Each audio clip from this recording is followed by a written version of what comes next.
Friends, my self Yogendra Singh. हम 11th class के first chapter का फर्स्ट वीडियो आपको बना दिया था और उसमें हमने देखो भौतिक विज्ञान में भौतिक राशियों के बारे में बताया था। भौतिक राशियां दो प्रकार की होती हैं, मूल राशि और व्युत्पन्न राशि। मूल राशि वे राशियां होती हैं जो इंडिपेंडेंट होती हैं, जो अन्य राशियों पर डिपेंड नहीं करती हैं, पूर्णतः स्वतंत्र होती हैं। उन राशियों को अपन क्या कहेंगे? मूल राशियां कहते हैं। और दूसरी हमारे पास क्या है? व्युत्पन्न राशियां हैं। व्युत्पन्न राशियां वे भौतिक राशियां होती हैं जो मूल राशियों से मिलकर बनती हैं। ठीक है। उसके बाद हमने देखो मात्रक पद्धतियों के बारे में पढ़ा था। बड़ा 3 मात्रक पद्धतियां होती है, ठीक है ना। एमकेएस पद्धति, सीजीएस पद्धति और एफपीएस पद्धति, ठीक है ना। एमकेएस पद्धति में द्रव्यमान को किलोग्राम में लेंगे, ठीक है, लंबाई को मीटर में लेंगे और समय को सेकंड में लेते हैं। इसी प्रकार से सीजीएस पद्धति में द्रव्यमान को ग्राम में लिया जाता है, लंबाई को सेंटीमीटर में लिया जाता है और समय को सेकंड में लिया जाता है। और ठीक इसी प्रकार से एफपीएस पद्धति में द्रव्यमान को पाउंड में, लंबाई को फीट में और समय को सेकंड में। ठीक है। मैंने बताया था कि भी कोई भी भौतिक राशि है, किसी भी भौतिक राशि का जब मापन करेंगे तो मापन में हमारे पास 2 पॉइंट है, ठीक है ना। एक तो कौन सा है भाई? आंकिक मान है और एक क्या है? मात्रक है। ठीक है। भौतिक राशि का जो मापन है वो हमेशा आंकिक मान और मात्रक दोनों के गुणनफल के बराबर होता है। ठीक है। यहाँ पर देखो जो आंकिक मान है, एक बात और भी ध्यान में रखनी है कि जो आंकिक मान है और जो मात्रक है, इन दोनों का गुणनफल हमेशा क्या रहेगा? कांस्टेंट रहेगा। ठीक है ना। दोनों का गुणनफल हमेशा क्या रहेगा? नियत रहेगा। मतलब इसका गुणनफल हमेशा कांस्टेंट आएगा, नियत आएगा। जैसे अपन मानते हैं कि कोई भी हमारे पास एक पिंड है, इस पिंड का द्रव्यमान कितना है? 2 किलोग्राम है। ठीक है ना। पिंड का द्रव्यमान कितना है? 2 किलोग्राम है। इसको हम ये भी लिख सकते हैं कि इसको 2000 ग्राम भी लिखा जा सकता है। लेकिन आपको पता है देखो 2 किलोग्राम इसकी वैल्यू हमेशा किसके बराबर होती है? 2000 ग्राम के बराबर होती है। इसका मतलब यह है कि जो आंकिक मान और मात्रक है, इन दोनों का गुणनफल हमेशा क्या रहेगा? कांस्टेंट रहेगा, नियत रहेगा। ठीक है। चाहे वो एमकेएस पद्धति में हो, चाहे सीजीएस पद्धति में हो। ये वैल्यू एमकेएस में और ये वैल्यू सीजीएस में है, लेकिन इनका गुणनफल हमेशा नियत है। ठीक है। चैप्टर में अगला टॉपिक क्या है?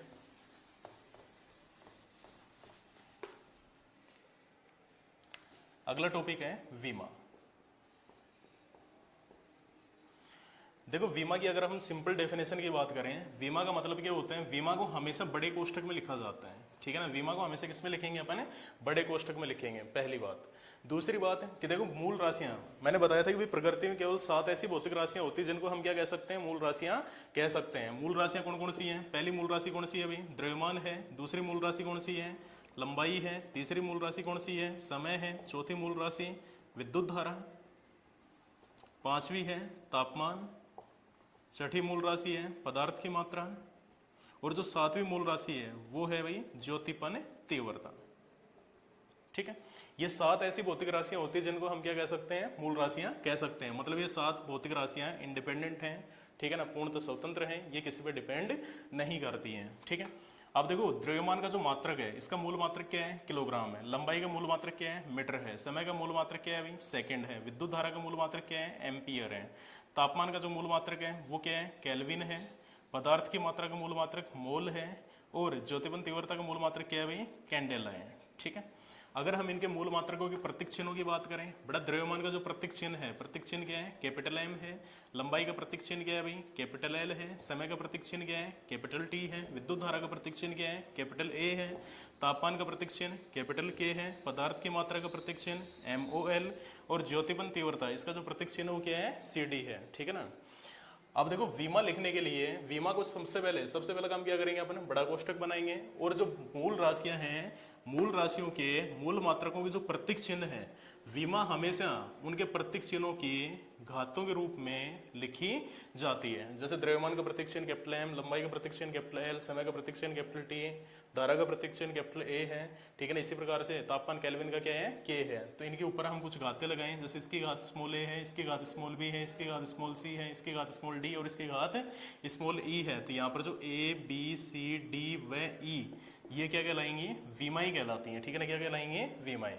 अगर विमाओं की हमें परिभाषा लिखनी हो तो विमाओं की परिभाषा कैसे लिखेंगे अपन? कि कोई भी भौतिक राशि है, किसी भी भौतिक राशि का मूल राशि के साथ संबंध बताने के लिए उनके मूल मात्रकों के प्रतीक चिन्हों पर कुछ घातें लगाई जाती हैं, और वो घातें क्या कहलाएंगी? उसकी विमा कहलाएगी। फॉर एग्जाम्पल देखो, डेफिनेशन एग्जाम्पल से समझे अपन है। जैसे हमने एक सिंपल सा एग्जाम्पल लेके चले, जैसे चाल है, ठीक है। चाल का फॉर्मूला हमें पता है, चाल बराबर क्या होगा, दूरी बटे समय, ठीक है ना भाई। चाल बराबर क्या होता है, दूरी बटे समय, ठीक है। अगर हम इसका मात्रक लिखें तो मात्रक क्या लिखेंगे इसका अपन, देखो भाई चाल कैसी राशि है, व्युत्पन्न राशि है, दूरी एक लंबाई है और लंबाई कैसी राशि है, मूल राशि है, और समय भी कैसी राशि है, मूल राशि है, और जो मूल राशियों से मिलकर बनती है उसको अपन क्या कहेंगे, व्युत्पन्न राशि कहते हैं। तो देखो चाल का अगर मात्रक लिखें तो चाल का मात्रक क्या आएगा, दूरी का मात्रक मीटर है, बट्टे समय का मात्रक सेकंड है। तो हम कह सकते हैं चाल का मात्रक मीटर बट्टे सेकंड, ठीक है। यदि हम इसकी विमा लिखें तो विमा लिखने के लिए सबसे पहला काम क्या करेंगे अपन, बड़ा कोष्ठक बनाएंगे, ठीक है। उसके बाद में कैपिटल एम, कैपिटल एल और कैपिटल टी लिखेंगे, ठीक है ना। अब देखो भाई ध्यान से देखिए अपन, बड़ा कैपिटल एम किसका पद है, द्रव्यमान का पद है, मात्रक में कोई भी द्रव्यमान नहीं है, तो एम की पावर कितनी हो गई, 0, ठीक है।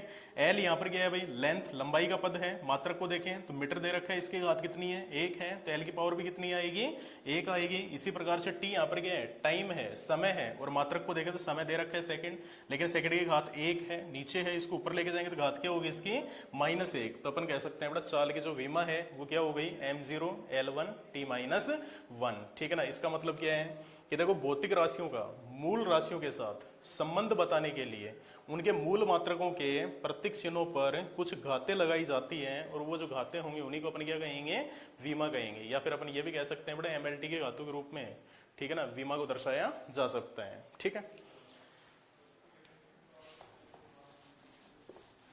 अब देखो कुछ भौतिक राशियों के अपन मात्रक और विमा की एग्जाम्पल पढ़ेंगे, ठीक है ना। इसको सोल्व कैसे करेंगे वो समझना एक बार। जैसे एक सिंपल सा एग्जाम्पल अपन ले भाई, वेग, बेटा वेग बराबर क्या होते हैं, विस्थापन बट्टे समय। वेग का फॉर्मूला क्या पढ़ा है हमने, विस्थापन बट्टे समय, ठीक है। देखो विस्थापन क्या है, लंबाई है, और लंबाई कैसी राशि है, मूल राशि है, ठीक है ना भाई। समय कैसी राशि है, मूल राशि है, और जो मूल राशि से मिलकर बनती है उसको अपन क्या कहेंगे, व्युत्पन्न राशि कहते हैं। मतलब वेग कैसी राशि है, व्युत्पन्न राशि है, ठीक है। अगर हम वेग का मात्रक लिखें तो वेग का मात्रक क्या है भाई, विस्थापन का मात्रक मीटर है, बट्टे समय का मात्रक सेकंड है, ठीक है ना भाई। लंबाई का मात्रक मीटर, विस्थापन की लंबाई है तो विस्थापन का मात्रक भी मीटर है, और समय का मात्रक क्या है भाई, सेकंड है, ठीक है। अगर हम इसकी विमा लिखें तो विमा कैसे लिखेंगे, विमा लिखने के लिए सबसे पहला काम क्या करेंगे अपन, बड़ा कोष्ठक बनाएंगे, बड़े कोष्ठक में capital M, capital L, capital T लिखेंगे। अब देखो भाई मात्रक देखो ध्यान से, बड़ा एम किसका पद है, यहाँ पर द्रव्यमान का पद है। देखो मात्रक में कोई भी द्रव्यमान का पद नहीं है, तो एम की घात कितनी हो गई, 0, ठीक है। एल यहाँ पर किसका पद है, लंबाई का पद है, मात्रक में लंबाई का पद दे रखा है, लेकिन इसकी घात कितनी है, 1 है, तो एल की घात भी कितनी होगी, 1, ठीक है। इसी प्रकार से देखो टी यहाँ पर किसका पद है, समय का पद है, मात्रक में देखो भाई समय का पद दे रखा है सेकंड, और इसकी पावर कितनी है, 1 है, लेकिन इसको ऊपर लेके जाएंगे तो पावर क्या होगी, -1, तो टी की पावर कितनी हो गई, -1। मतलब वेग का मात्रक मीटर बट्टे सेकंड, और इसकी विमा क्या है, m0 l1 t -1, ठीक है। अगर हम सेकंड एग्जांपल देखें, सेकंड एग्जांपल जैसे अपन बल की बात करें, बेटा बल का सूत्र हमने पढ़ा है, बल का सूत्र क्या होता है भाई, द्रव्यमान गुणा त्वरण, ठीक है।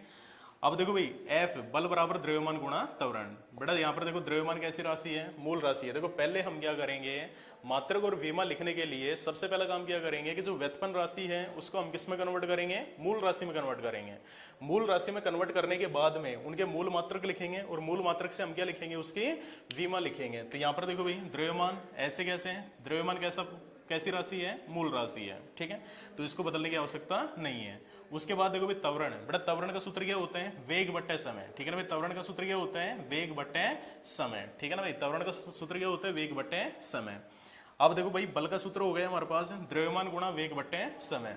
यहाँ पर इसको ध्यान से देखें, द्रव्यमान कैसी राशि है, मूल राशि है, समय कैसी राशि है, मूल राशि है, लेकिन वेग कैसी राशि है, व्युत्पन्न राशि है। तो इसको और आगे सोल्व करें तो द्रव्यमान ऐसे कैसे, ठीक है, गुणा वेग, वेग को हम क्या लिख सकते हैं, विस्थापन बट्टे समय, ठीक है ना भाई। वेग का फॉर्मूला क्या होता है, विस्थापन बट्टे समय, और एक समय यहाँ पर पहले से है तो समय गुणा समय क्या हो गया, समय का स्क्वायर। मतलब बल का एक फॉर्मूला और आ गया कि द्रव्यमान गुणा विस्थापन बट्टे समय स्क्वायर, ठीक है।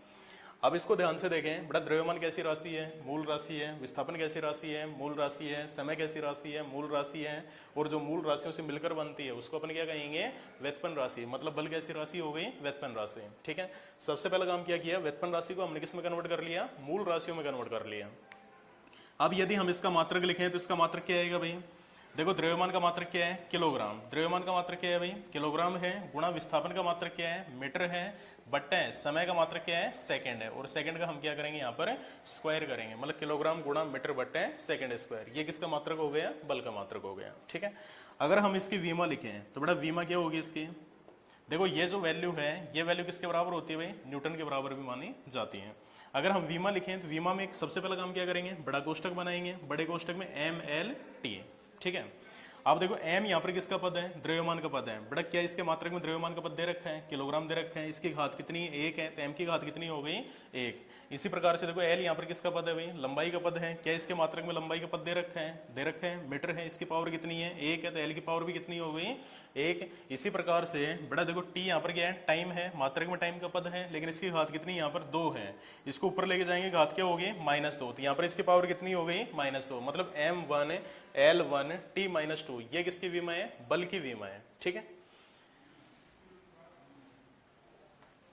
इसी प्रकार से देखो भाई तीसरा अपन बात करें, बड़ा तीसरा एग्जांपल है भाई त्वरण। देखो त्वरण बराबर क्या होता है, वेग बट्टे समय। त्वरण का फॉर्मूला क्या आएगा, वेग बट्टे समय। ठीक है, अब देखो यहाँ पर इसको देखें तो बड़ा वेग कैसी राशि है, व्युत्पन्न राशि है, तो इसको वेग का सूत्र क्या आएगा, विस्थापन बट्टे समय। ठीक है ना, इसको मूल राशि में कन्वर्ट करेंगे, और एक समय यहाँ पर पहले से है तो समय का क्या हो गया, स्क्वायर। मतलब त्वरण का एक सूत्र और भी होता है, विस्थापन बट्टे समय का स्क्वायर। ठीक है, अगर इसका मात्रक लिखें तो इसका मात्रक क्या आएगा भाई, देखो भाई विस्थापन का मात्रक क्या है, मीटर है, बट्टे समय का मात्रक क्या है, सेकंड है, और सेकंड का स्क्वायर मतलब मीटर बट्टे सेकंड स्क्वायर। ये किसका मात्रक है, त्वरण का मात्रक है। अगर हम इसकी विमा लिखें तो विमा लिखने की एक ही ट्रिक है, सबसे पहला काम क्या करेंगे अपन, बड़ा ब्रैकेट बनाएंगे। ठीक है ना, कैपिटल M, कैपिटल L और कैपिटल T। ठीक है, अब देखो इसके मात्रक को ध्यान से देखें तो द्रव्यमान का कोई पद नहीं है, तो m की पावर 0। लंबाई का पद है बेटा, इसकी घात 1 है, तो l की पावर 1 है। इसी प्रकार से समय देखो स्क्वायर में है, नीचे जाएगा ऊपर जाएगा तो माइनस का, तो t की पावर कितनी हो गई, -2, मतलब m0 L1 T-2। ये किसकी विमा है, त्वरण की विमा है। ठीक है, इसी प्रकार से देखो भाई चौथा एग्जाम्पल क्या है, संवेग है। संवेग का फॉर्मूला हमने पढ़ा है, संवेग बराबर क्या होता है भाई, द्रव्यमान गुणा वेग। संवेग बराबर क्या होता है, द्रव्यमान गुणा वेग। ठीक है, तो देखो यहाँ पर द्रव्यमान कैसी राशि है, मूल राशि है। द्रव्यमान को ऐसे कैसे लिखेंगे, वेग बराबर क्या होता है, विस्थापन बट्टे समय। वेग का सूत्र क्या होता है भाई, विस्थापन बट्टे समय। ठीक है ना, ये वैल्यू किसकी है, संवेग की वैल्यू है। ठीक है, अगर हम इसका मात्रक लिखें तो मात्रक क्या आएगा, देखो भाई द्रव्यमान का मात्रक क्या है, किलोग्राम है। द्रव्यमान का मात्रक क्या है, किलोग्राम है।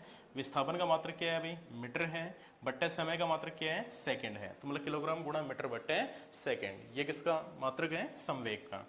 अगर हम इसका वीमा लिखें तो वीमा के लिए सबसे पहला काम बड़ा ब्रैकेट बनाएंगे, MLT।